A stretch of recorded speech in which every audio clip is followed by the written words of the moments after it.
Waalaikumsalam warahmatullahi wabarakatuh.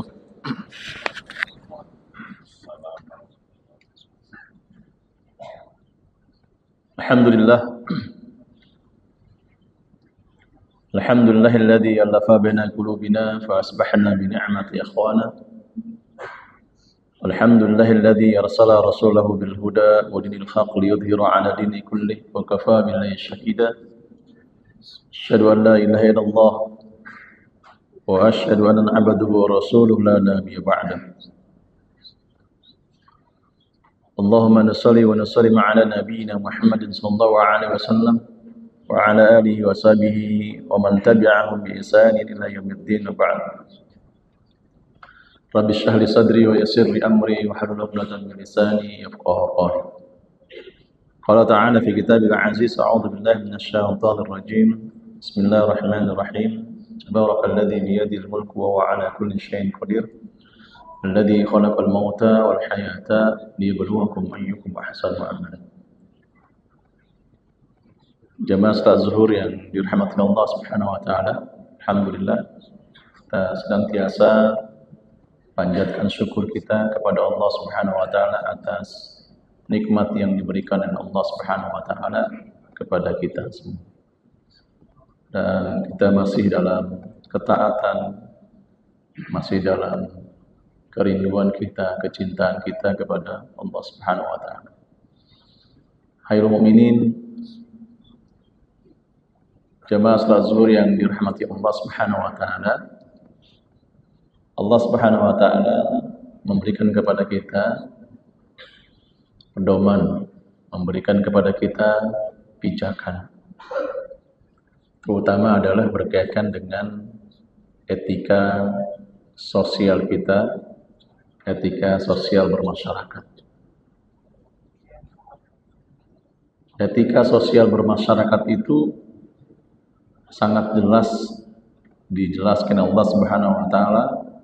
Pada siang hari ini kita coba mentadabburi ini, yaitu adalah surat An-Nur. Surat An-Nur adalah surat yang diturunkan oleh Allah Subhanahu wa taala di kota Madinah. Surat yang ke-64. Surat ini berbicara, menjelaskan kepada kita bagaimana adab-adab etika sosial bermasyarakat. Kalau kita membaca dalam surat An-Nur ini, maka Allah memulainya kalimatnya, dalam ayat ini, a'udzubillahi minasyaitonir rajim, suratun anzalnaha wa faradna fiha. Allah turunkan surah ini, surat An-Nur ini, wa faradna fiha, dan kemudian Allah memfardukan di dalamnya. Dan tentunya ayat-ayat ini, kekuasaan Allah Subhanahu wa taala tidak lain adalah menjadi perhatian dalam kehidupan kita. Orang yang beriman kepada Allah Subhanahu wa taala selalu menjadikan Al-Qur'an itu pijakan. Ya. Terutama dalam surat An-Nur. Kemudian dalam ayat selanjutnya, ayat yang kedua ini, Allah begitu sangat menjelaskan tentang bagaimana hukuman bagi mereka yang berzina, perbuatannya, ya, baik itu laki-laki maupun perempuan. Maka dalam ayat ini Allah sampaikan kepada kita adalah fajlidu mi'ata jaldah. Fajlidu mi'ata jaldah, 100 derai, 100 cambukan yang diberikan Allah Subhanahu wa taala. Kenapa demikian? Agar ini menjadi hukum jerah sebenarnya. Dan 100 cambukan yang diberikan Allah Subhanahu wa taala itu bagi mereka yang memang belum menikah. Ya. Bagi mereka yang belum menikah, yang bukan mahramnya, berkholwat, berzina dan sebagainya, maka mi'atan jaldah. Namun biasanya kita kalau berbicara tentang masalah hukum jaldah itu akan banyak mengatakan bahwa Islam itu hukumnya hukum kekerasan. Hukum Islam itu hukum yang mematikan. Hukum Islam itu tidak memberikan rasa kemanusiaan yang tentunya ini menjadikan diri kita ini selalu Islamfobia lah terhadap Islam, hukum-hukum Allah Subhanahu wa taala. Bukan itu maksudnya. Allah memberikan kepada kita adalah derai, jaldah, cambukan, 100 cambukan. Bukan langsung kemudian hukum Islam itu adalah menjadi hukum yang mematikan, tidak memberikan kemanusiaan. Tapi ini memberikan sebuah edukasi, memberikan sebuah derai pada kita. Itu pun kalau mereka memang belum menikah. Tetapi kalau mereka yang sudah menikah tetap berzina, maka bukan lagi dengan jaldah, bukan lagi dengan cambukan, tapi adalah hukumnya rajam. Para ulama mengatakan rajam sampai mati. Ya, kalau lihat etika sosial, sekarang saja banyak di antara kita sebagai orang tua itu membiarkan anaknya pacaran, ya, berduaan. Bahkan berduaannya diberikan fasilitas oleh orang tuanya di rumah. Ya, diberikan fasilitas oleh orang tuanya di rumah. Bukan lagi di tempat-tempat yang ada. Sehingga hal ini menjadi biasa. Ya. Berzinanya berzina kelompok. Ya. Berduaan sampai jam 2 malam, jam 1 malam, dikasih fasilitas sama sama orang tua kita. Orang tua ya. Ya, padahal kalau kita bicara tentang bagaimana etika kita untuk tidak berkholwat satu sama lain, orang yang bukan mahramnya antara perempuan dan laki-laki yang bukan nasabnya, maka hukumnya tidak dibolehkan. Allah Subhanahu wa taala sampaikan kepada kita dalam ayat lain mengatakan la taqrabuz zina. Jangan dekatkan situ. Maka itulah kenapa ya kita selalu disuguhkan dengan film-film yang tidak etis. Ya, film-film yang tidak etis. Anak sekolah ya sudah pacaran, atau kemudian yang film-film tidak etis itu misalnya tentang magic dan sebagainya. Ini kan juga memberikan edukasi kepada anak kita ini tidak baik. Itu yang pertama. Dan jamaah salat zuhur yang dirahmati Allah Subhanahu wa taala, ya, bahkan kalau dalam sebuah fikih ini menambahkan bahwa orang yang dia belum pernah menikah kemudian berzina, ini fikih ya, ulama mengatakan ini fikih diasingkan selama 1 bulan. Diasingkan selama 1 bulan. Ya, sebagaimana hadis yang disampaikan oleh Ubaid bin Samit yang sedangkan dia untuk laki-laki perempuan yang sudah menikah, maka ini disampaikan juga di sini. Ini diberikan, jadi diasingkan selama 1 tahun. Bayangkan Bapak-Bapak semuanya. Kalau kita tahu tentang hukum Islam ini seperti ini, maka kita akan mengawasi anak-anak kita. Kita akan takut kepada Allah Subhanahu wa taala. Ya, bukan hanya secara hukumnya dengan derai dan sebagainya, tapi takut dengan Allah Subhanahu wa taala. Allah memberikan sebuah sanksi, ya, sanksi yang begitu berat ya, tapi ada sebuah kemanusiaan tentunya. Itu yang pertama, jamaah salat zuhur yang dirahmati Allah Subhanahu wa taala. Bahkan kalau berbicara terkait dengan masalah menjaga marwah, ya, menjaga marwah seorang wanita yang baik, yang salehah, ya, kan zaman ini kan zaman yang edan sekarang. Lisan kita terkadang nggak bisa dijaga, ya, dan terlalu ditumpuhkan kepada orang-orang yang soleh. Biasanya Kalau orang yang rajin ke jamaah ke masjid punya kesalahan saja, padahal kesalahannya tidak begitu fatal, tapi fitnahnya begitu dahsyat. Fitnahnya begitu dahsyat sampai mengkambing hitamkan, sampai kemudian bisa jadi orang yang tadi rajin ke masjid itu diasingkan, diusir dari kampungnya, atau kemudian ada yang menjadi provokator yang mengungkapkan bakar aja rumahnya. Padahal orang itu mungkin tidak melakukan, tidak mukhalafah syariah, tidak menyimpang sisi syariah. Allah Subhanahu wa taala sampaikan kepada kita bahwa walladzina yarmunal muhsanat, orang-orang yang menuduh wanita yang baik-baik itu adalah dia berzina, maka tetangganya itu kalau dia tidak bisa mendatangkan saksi, maka tetangganya itu harus dicambuk dengan 80 thamanina jaldah, 80 cambukan.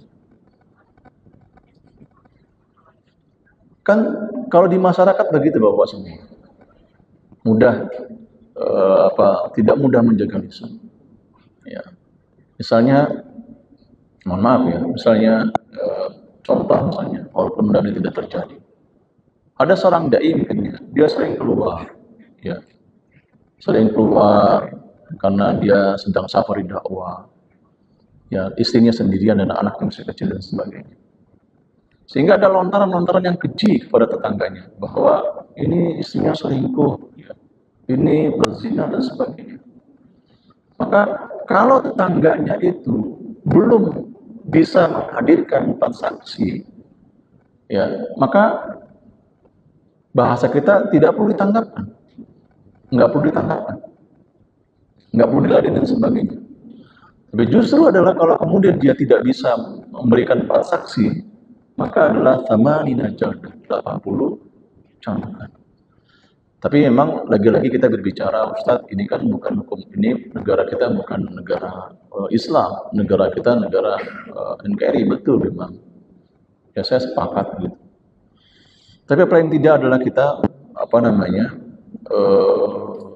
memahami tentang bagaimana hukum Allah Subhanahu wa taala menjaga marwah, menjaga kemuliaan wanita yang salehah.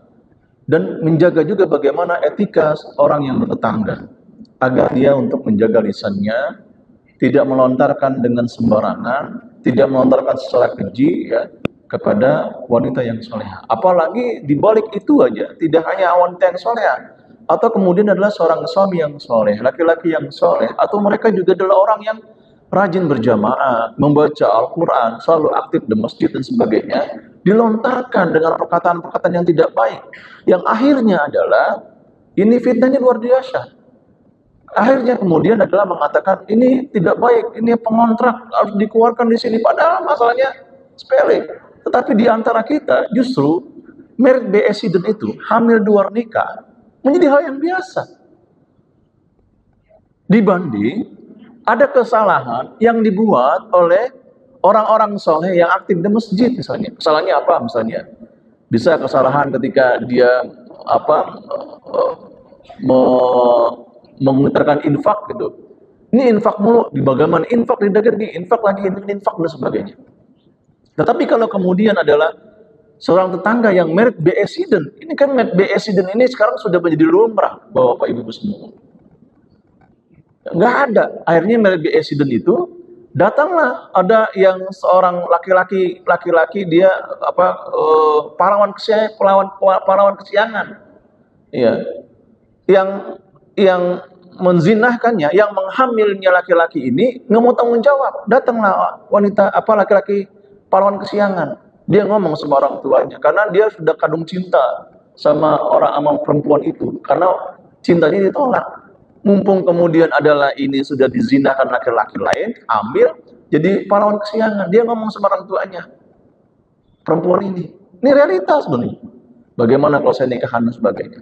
Secara fikih ini boleh-boleh saja, tapi ada aturan mainnya. Maka nasab dari anak ini kan tidak lagi bersambung lagi dari ayah yang biologis. Ya. Tetapi juga nyambungnya ada nasabnya kepada ibu yang biologis. Kalau secara hukum positif, akte kelahiran itu kan sekarang sudah bisa BIN-nya dikosongkan dan sebagainya. Bahkan kalau hukum positif itu kartu keluarga, orang yang dia merit by accident, kemudian tidak nikah, anak dan sebagainya, itu dibuatkan kakaknya. Misalnya kakaknya dan kartu keluarganya nikah tanpa catatan dan sebagainya.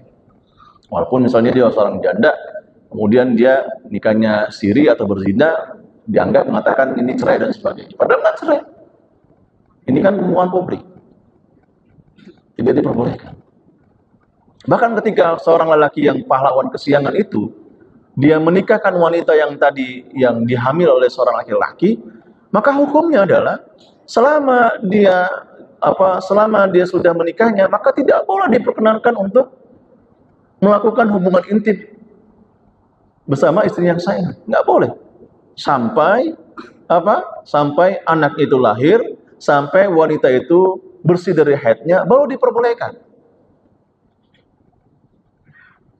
Karena ini aturan fikihnya, aturan agamanya, banyak para laki-laki yang pahlawan kesiangan nggak tahu, ya, dia menikahkan wanita yang kemudian dia berzina, wanita terlabrak, dia tetap ada hubungan intim, nggak boleh disebutnya. Bahkan sudah jelas dalam ayat selanjutnya mengatakan az-zaniyatu waz-zani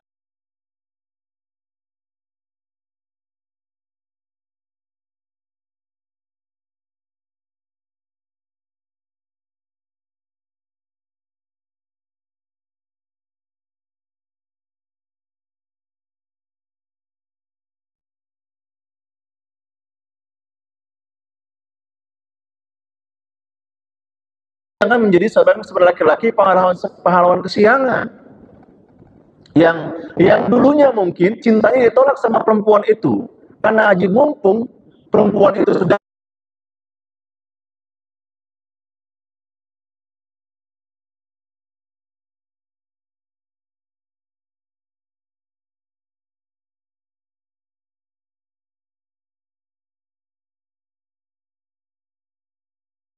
seperti itu.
Kesian, jangan kesian. Kalau masa nikah itu ada kesian.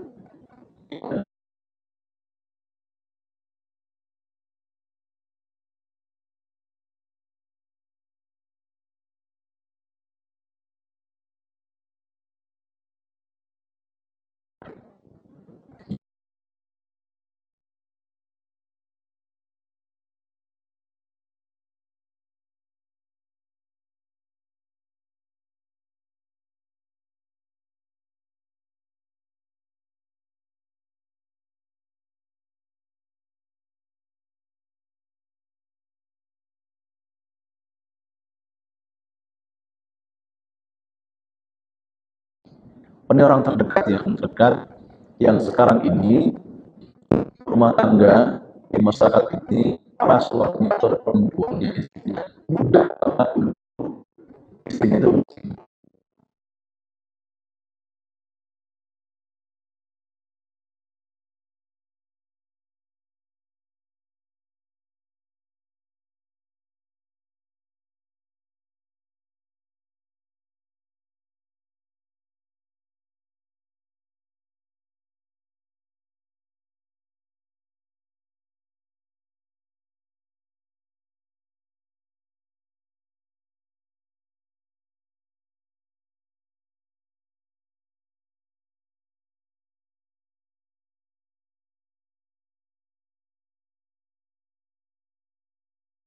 tidak bisa moto dan sebagainya. Bagaimana?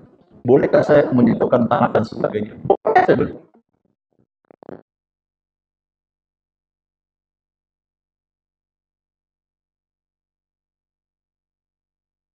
Perempuan, Ustaz, ini suami saya sudah mengasih nafkah lahir batin dan sebagainya, dia selingkuh. Bukan seorang wanita itu apa namanya, menggugat, menggugat boleh. Dulu di era Rasulullah SAW ada seorang wanita datang ke Rasulullah SAW.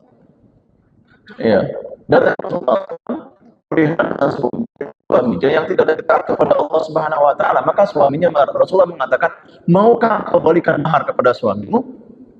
Maka wanita itu mengatakan, ya boleh, mau Rasulullah. Sampaikan begitu. Maka Rasulullah SAW kemudian mengutus seorang memanggil suaminya. Apa yang terjadi? Disampaikan Rasulullah SAW bahwa istrinya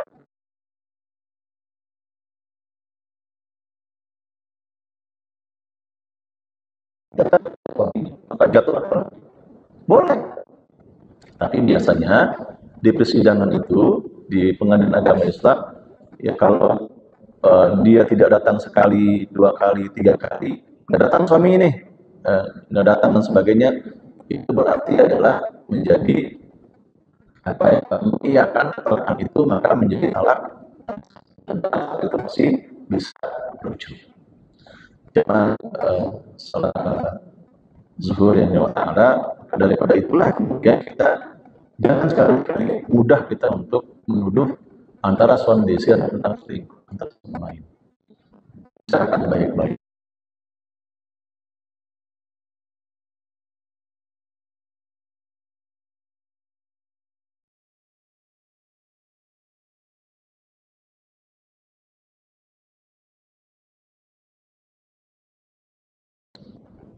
Apa Allah memerintahkan kepada kita untuk memerintahkan orang-orang yang anak-anak kita ulul minal amr untuk menjaga kandungnya, ya, amanahnya, apa hijabnya, mahramnya, siapa mahram. Caranya gitu Mas. Kan hijab nih. Wanita sekarang ini pakai hijab, tapi di luarnya ada wig. Itu nggak boleh sebenarnya. Justru hijab itu menutupi rambutnya. Hijab itu menutupi, ini kebanyakan di televisi, hijabnya, tapi di atasnya, di atas jilbabnya itu rambut, itu nggak boleh hukumnya. Justru jilbab itu adalah menutup auratnya. Bahkan kemudian kita lihat bagaimana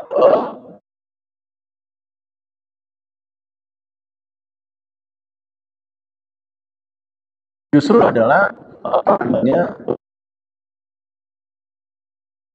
satu aurat itu yang disampaikan oleh apa namanya Allah Subhanahu wa taala dalam Al-Qur'an ini. Zuhur, saya hanya singkat-singkat saja, dikasih sebentar. Yang kemudian tentunya adalah ayat 1 ini bicara baik bagaimana ini kejadian antara Rasulullah SAW dengan istrinya yang sangat luar biasa, disebut Rasul Ifki, kabar burung. Ketika Rasulullah SAW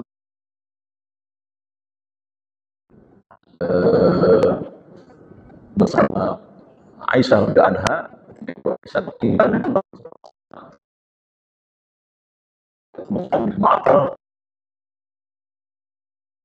naik ke namanya, ke untanya, ke kendaraannya tanpa luar biasa, fitnah dasar luar biasa. Kemudian orang-orang yang beriman pertama ada yang mengiyakan, ada yang ragu-ragu, ada yang kemudian dia tidak mengiyakan. Abu Bakar As-Siddiq radhiyallahu yang ada seorang yang selama ini diberikan santunan oleh Abu Bakar As-Siddiq, percaya dengan fitnah itu. Luar biasa. Abu Bakar marahnya luar biasa. Dia mengatakan, maka aku tidak akan lagi memberikan santunan kepada sampai sempurna ayat Allah Subhanahu wa taala bagaimana harus dikeluarkan. Luar biasa kejadiannya. Jemaah,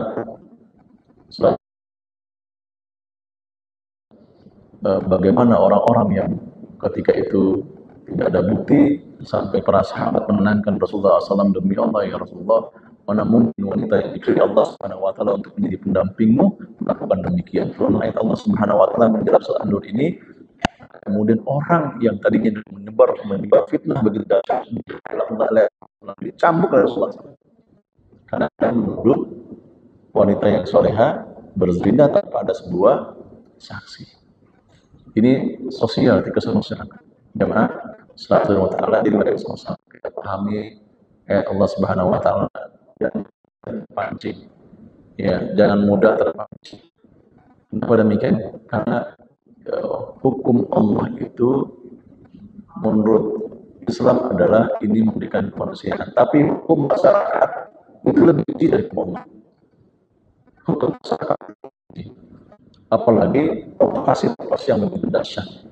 Jangan mudah kita terpancing dengan perkataan tetangga kita, masyarakat kita, belum ada bukti otentik, bukti yang membuktikan bahwa wanita yang baik itu selingkuh dan sebagainya. Kalau kemudian kita termasuk termakan dengan provokasi itu, berarti adalah kita orang-orang yang diragukan Allah Subhanahu wa taala, keimanan Allah Subhanahu wa taala. Bagaimana etika sehingga kita berhati-hati